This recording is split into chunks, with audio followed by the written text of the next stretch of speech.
जय हिंद मेरे प्यारे दोस्तों, स्वागत है आपका अपने YouTube चैनल प्ले स्टडी पर। तो मेरे प्यारे दोस्तों, आज की इस वीडियो में मैं आप सभी को प्री बोर्ड एग्जाम 2026 का आप सभी को समाज विज्ञान का वायरल पेपर लेकर आ चुका हूं। स्टूडेंट, ये पेपर अभी अभी स्कूल में एक जिले में हो चुका है। अगर आपका भी प्री बोर्ड परीक्षा 2026 का चल रहा है तो ये पेपर तैयारी करके जाना, ये पेपर देख के जाना। मैं गारंटी के साथ बोल सकता हूं कि 70 में 68 नंबर, 70 में 70 भी फोड़ सकते हो, क्योंकि बहुत सारे जिले में इसी प्रकार का पेपर का कोड आ रहा है। पेपर का कोड मिला लीजिए 825 BAU पेपर का कोड है, वायरल कोड है मेरे भाई। 100% गारंटी यही पेपर आएगा, यही पेपर आएगा। और एक बात मैं आपको विश्वास दिला देता हूं कि 18 फरवरी का जो आपका पेपर होने वाला बोर्ड एग्जाम 2026 का, उसमें भी ये सारा क्वेश्चन आपको देखने को मिलेगा। 80% क्वेश्चन देखने को मिलेगा। मैं इस बात का चांस ले सकता हूँ, गारंटी ले सकता हूँ, ठीक ना।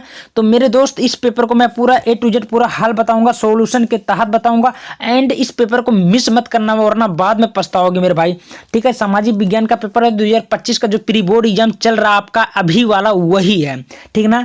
चलिए इस पेपर को A to Z जानकारी देता हूं। एंड आप सभी लोग अगर सभी विषय का आप लोग लेना चाहते हैं तो हिंदी, अंग्रेजी, मैथ, गणित, सामाजिक विज्ञान सब कुछ, तो आपको इस प्ले स्टडी यूट्यूब चैनल पे आप सभी को सॉल्यूशन के साथ, उत्तर के साथ, हल के साथ, इसी पर एक एक क्वेश्चन को बारीकी से हल करके बता दिया गया है, जाकर देख लीजिएगा।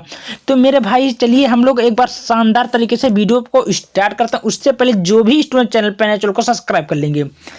समय आपका मैंने बता ही दिया, 3 घंटा 15 मिनट दिया जाएगा। पूर्णांक आपका 70 नंबर बोला है भाई। बोल रहा है कि प्रारंभ के 15 मिनट परीक्षार्थियों को प्रश्न पत्र पढ़ने के लिए दिया जाएगा, यानी कि ये पेपर जो है 15 मिनट पेपर आपको पढ़ने के लिए दिया जाएगा।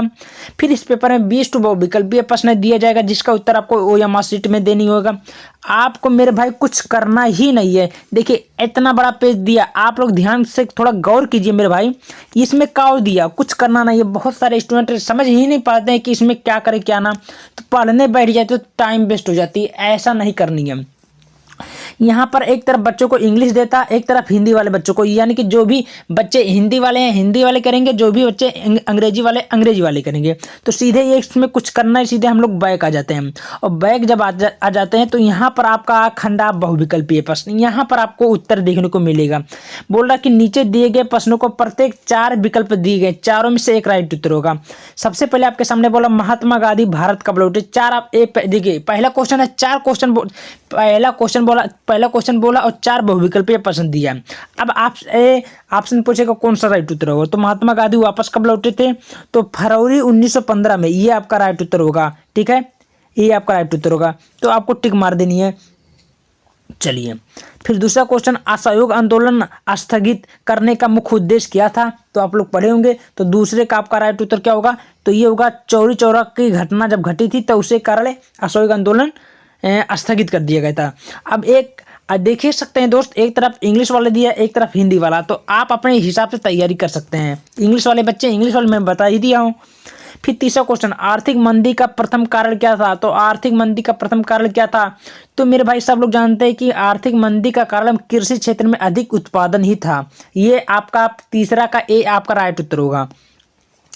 चौथा क्वेश्चन, ब्रिटेन वुड्स नामक संस्था निम्नलिखित में कहाँ स्थित थी। मेरे भाई इस टाइप का क्वेश्चन बोलता, कंफ्यूजन नहीं होना, उत्तर के साथ देनी। तो चौथा का आपका राइट उत्तर क्या होगा, सी होगा, यानी कि अमेरिका, ठीक है। चलिए 5वां नंबर क्वेश्चन को ध्यानपूर्वक देखिए मेरे भाई। सर्वप्रथम 16वीं सदी में प्रिंटिंग प्रेस भारत किस राज्य में आया था। सब लोग जानते हैं। तो 5वें का आपका राइट उत्तर होगा, क्या होगा, ए, यानी कि गोवा। गोवा आपका राइट उत्तर होगा, कोई दिक्कत नहीं होगा। अब हम लोग आगे बढ़ जाते हैं मेरे भाई। यहाँ पर आपके सामने 6वां क्वेश्चन बोल रहा है, हिंदी के अतिरिक्त संविधान में कितनी अन्य भाषाओं का उल्लेख किया गया है। तो हिंदी के सिवा, हिंदी अगर छोड़ दिया जाए तो उसके बोल रहा है। तो 6वां का इसका राइट उत्तर क्या होगा मेरे भाई, इसका राइट उत्तर होगा आपका सी, 22। फिर आपके सामने बोल रहा है, निम्नलिखित देशों में कहाँ संघात्मक शासन नहीं है। 7वां नंबर क्वेश्चन है। तो इसका राइट उत्तर क्या होगा भाई, श्रीलंका में आपका राइट उत्तर होगा, बी, यानी कि श्रीलंका आपका राइट उत्तर होगा।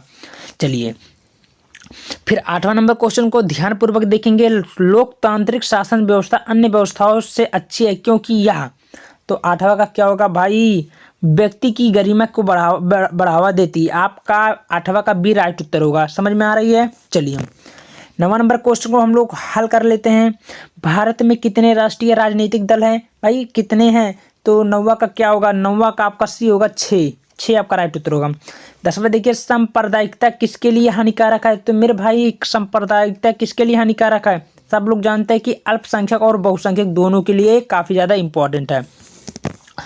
आपके सामने गिरा हुआ देखिए, जून 1992 में प्रथम अंतर्राष्ट्रीय पृथ्वी सम्मेलन किस शहर में हुआ था, तो सब लोग जानते हैं कि शहर में उत्तर डी आपका राइट उत्तर होगा, रियो डी जेनेरो ब्राजील में हुआ था। बहुत आसान क्वेश्चन मिला आपके सामने, कोई दिक्कत नहीं होगा। चलिए फिर हम लोग आगे की तरफ बढ़ जाते हैं मेरे भाई। आपके सामने 12वां नंबर क्वेश्चन बोल रहा है, किस मृदा का निर्माण भारी वर्षा से अत्यधिक निछालन के फलस्वरूप होता है, तो 12वां का इसका राइट उत्तर क्या होगा मेरे भाई, तो लेटेराइट मृदा, यानी कि लेटेराइट जो मिट्टी होती है उसी के कारण ये होती है। यहाँ पर समझ में आ रही है। चलिए 13वां नंबर क्वेश्चन हम क्या बोल रहा है, सामने बोल रहा है कि प्रोजेक्ट टाइगर की शुरुआत किस वर्ष हुई थी, तो प्रोजेक्ट टाइगर की शुरुआत किस वर्ष हुई थी, सब लोग बच्चे बताइए जल्दी से।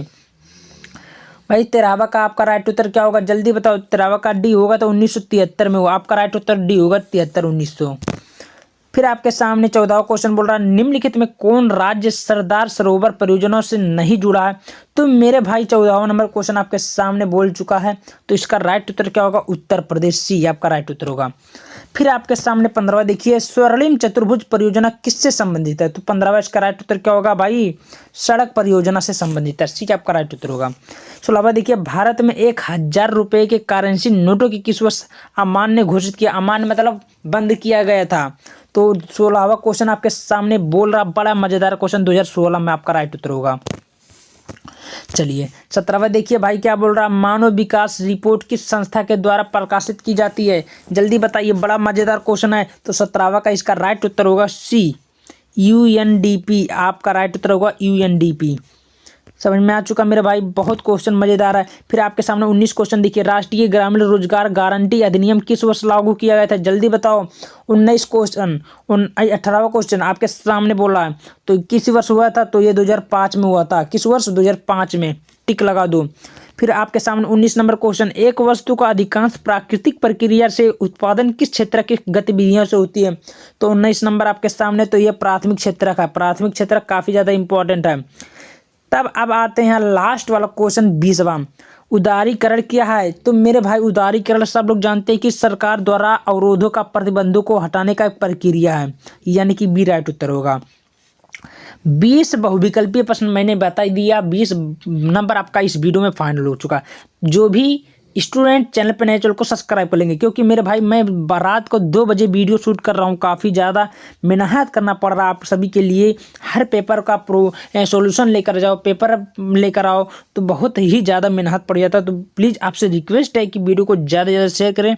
मैं भी आप सोचता हूँ कि मेरे स्टूडेंट, मेरे भाई, मेरे बहन अच्छे से पढ़कर अच्छा स्कोर लाए, अपना मम्मी पापा का नाम रोशन करें, ठीक ना। चलिए तो खंड 12 में वर्णनात्मक प्रश्न दे देता है, हम लोग थोड़ा उस पर भी निगरानी कर लेते हैं।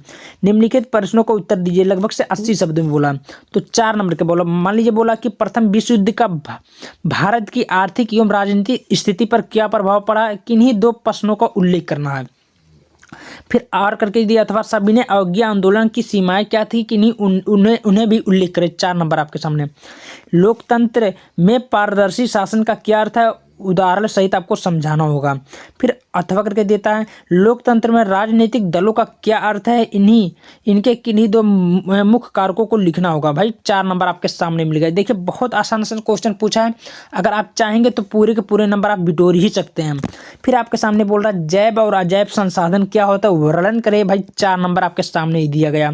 फिर और करके दिया, अथवा करके देता है, पर्यावरण निम्नीकरण को आपको उपाय क्या होता है इसके बारे में लिखना होता है। आपका 3 नंबर यहाँ पर बन जाएगा। फिर चौथा देखिए क्या बोला भाई, राष्ट्रीय ग्रामीण रोजगार गारंटी अधिनियम 2005 क्या था, उसको विवेचना कर उसके बारे में लिखना होगा। बनाकर लिख दोगे कि नंबर मिलेगा पूरे के पूरे। फिर अथवा करके देता है, भारत में सबसे ज़्यादा विभिन्न स्रोत क्या है, यानी कि शाख है, शाख के विभिन्न स्रोत क्या है, वर्णन कर 4 नंबर मिल गया।